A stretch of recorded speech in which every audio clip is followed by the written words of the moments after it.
25 సంవత్సరాల కంటే ముందు ఆలోచించాను. ఆ రోజు చేసినట్టన్నీ ఈరోజు వాస్తవాలైనాయి. ఇప్పుడు నేను ప్రూఫ్ ఆఫ్ కాన్సెప్ట్ మీకు చెప్పాల్సిన పని లేదు. ఈరోజు నేను చెప్పేది 2047లో మళ్ళీ 100% ఇది జరుగుతుంది. ఎవ్వరికి అనుమానమే అవసరం లేదు. అయితే నేను మిమ్మల్ని కోరేది, మీరందరూ కానీ అనుసంధానం అయితే, మీరందరూ కూడా సహకరించే భాగస్వాములు అయితే ఇంకా తొందరగా ఫలితాలు వచ్చే అవకాశం వస్తుంది. అది రావాలని మనస్ఫూర్తిగా కోరుతున్నా. డీటెయిల్స్ అన్నీ తయారు చేస్తాం. గ్రామంలో చర్చలు పెడతాం. నేను కూడా డిబేట్ చేస్తా. నేనేదో హామీలు ఇచ్చేసి వెళ్ళిపోవడం కాదు.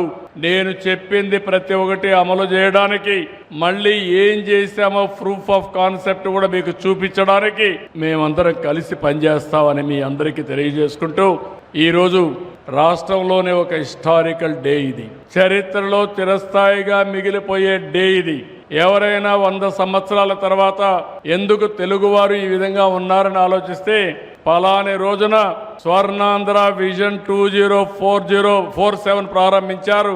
దాని ప్రభావంతో నేను ఈ స్థాయికి వచ్చానని చెప్పుకుని ప్రపంచంలోనే తెలుగు జాతి నెంబర్ 1గా ఉండాలనేది ఈ ప్రభుత్వం యొక్క సంకల్పం.